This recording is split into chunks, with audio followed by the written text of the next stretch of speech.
Let's get into it, shall we? First, we're going to talk about the summer solstice, which is today, the longest day of the year. Here's a beautiful image of Stonehenge. I haven't been there. I actually would really love to go to Stonehenge. You know what? Maybe I will one day. Maybe I'll do a show at Stonehenge. I think it could happen. So, the summer solstice, it's the longest day of the year and the shortest night. Obviously. In the northern hemisphere, it takes place between June 20th and the 22nd, depending on the year. The reverse is true in the southern hemisphere, where the longest day of the year occurs between December 20th and 22nd. Humans have observed the summer solstice as early as the Stone Age. Cultures around the world still celebrate the day with feasts, bonfires, picnics, and songs. The northern hemisphere receives more daylight than any other of the year on the summer solstice. This day marks the start of astronomical summer and the tipping point at which the days start to become shorter and nights longer. The word solstice comes from the Latin words sol, which is sun, and stidium, still or stopped. The ancients noticed that as summer progressed, the sun stopped moving northward in the sky, then began tracking southward again as summer turned to autumn. During the winter solstice, the sun does the opposite and begins moving northward as winter slowly turns to spring. Neolithic humans may initially have started to observe the summer solstice as a marker to figure out when to plant and harvest crops. In ancient Egypt, the summer solstice corresponded with the rise of the Nile River. Its observance may have helped to predict annual flooding. Different cultures and religious traditions have different names for the summer solstice. In Northern Europe, it's often referred to as midsummer, which I've actually celebrated many times with my wife's family in Sweden. Wiccans and other neo-pagan groups call it Litha, while some Christian churches recognize the summer solstice as St. John's Day, as to commemorate the birth of John the Baptist. According to some ancient Greek calendars, the summer solstice marked the start of a new year. The summer solstice also marked the 1-month countdown to the opening of the Olympic Games.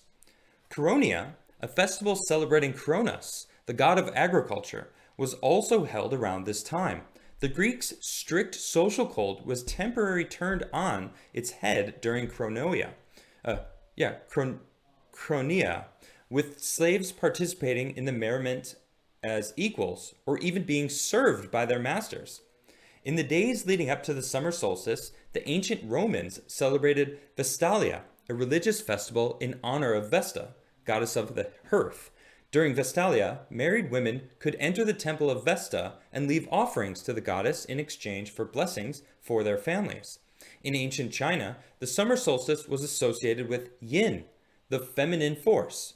Festivities celebrated earth, femininity, and the yin force. Before Christianity, ancient Northern and Central European pagans, including Germanic, Celtic, and Slavic groups, welcomed midsummer with bonfires. It was thought that bonfires would boost the sun's energy for the rest of the growing season and guarantee a good harvest for the fall. Bonfires were associated with magic. It was believed that bonfires could help banish demons and evil spirits and lead maidens to their future husbands. Magic was thought to be the strongest during the summer solstice. Midsummer was a crucial time of the year for Vikings, who would meet to discuss legal matters and resolve disputes around the summer solstice. Many Native American tribes took part in solstice rituals, some of which are still practiced today. The Sioux, for instance, performed a ceremonial sun dance around a tree while wearing symbolic colors. Some scholars believe that Wyoming's Bighorn medicine wheel, an arrangement of stones built several hundred years ago by Plains Indians that aligns with the summer solstice sunrise and sunset, was the site of that culture's annual Sundance. According to pagan folklore, evil spirits would appear on the summer solstice. To ward off evil spirits, people would wear protective garlands of herbs and flowers. One of the most powerful of these plants was known as chase devil. Today, it's called St. John's wort because of its association with St. John's Day.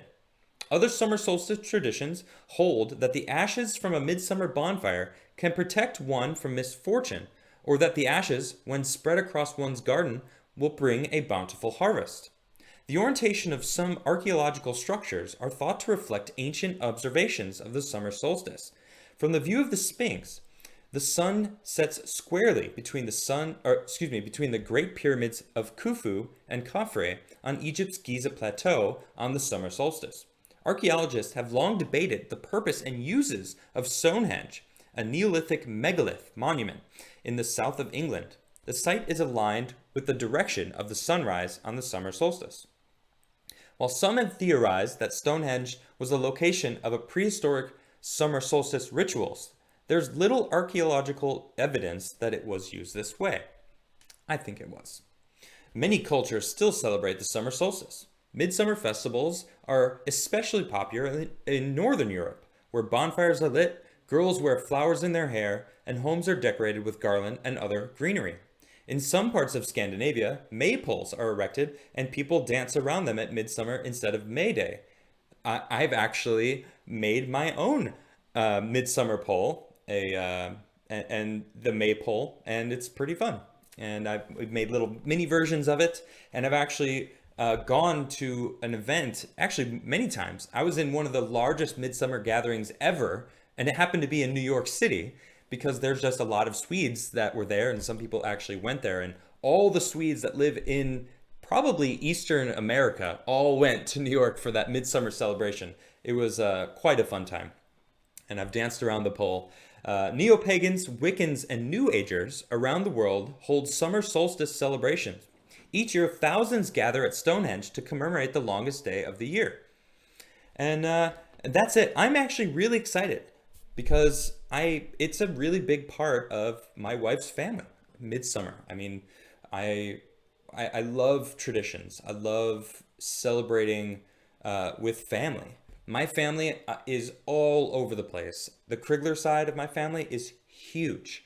I think I have something like 90 something uncles, cousins, and including the cousins' kids, my sister's kids. Like between my two sisters, there's 8 children so far. That's just 2 of my 3 sisters, right? So, and I've got 2 brothers, and they haven't had kids yet. So, I mean, I'm going to add to them eventually, but I'm really excited about it because we're going to be introducing them to, American stuff, Swedish stuff, and I'm just clearly excited to have kids. Now that I have a house, I'm like, okay, what's next? All right, well, it's time to have kids. So now pretty much every time I think about different things, I'm like excited about teaching my children that. It was just Father's Day yesterday. I hit up my dad and I wanted him to know, I've learned a lot from him. And as I get older, I'm remembering things that he's taught me that I didn't really think about, until I was older, until it became relevant to me. Man, as most kids do, they think they're invincible and they think they're going to last forever and live forever. And, they don't realize. And there's a saying that goes, people have 2 lives. And the second one begins when they realize they only have one. And I think that sometime over the last 3 years, I've realized that. I woke up one day and I told Nisha, like, I'm going to use every opportunity that comes my way. No joke. The next day, Tim Pool called me and I joined him on a podcast. And now I have a platform because of that decision. I took an opportunity and I stuck with it. So I'm pretty excited about it. And so, what's next is having kids. I have a house. I have a platform that I really love. I love my job. I love coming to you guys with really cool, interesting things that I found, like this. I have an article about a sandal that was lost 2,000 years ago. It's such a silly article, but it's so interesting to me. These pieces of history that we're now finding. Maybe I'll talk about it, but either way, I'm excited to celebrate these fun traditions that I'm finding out is huge in my wife's family, and my kids are going to enjoy that, and through them I'm gonna relive it all, and I'm very excited.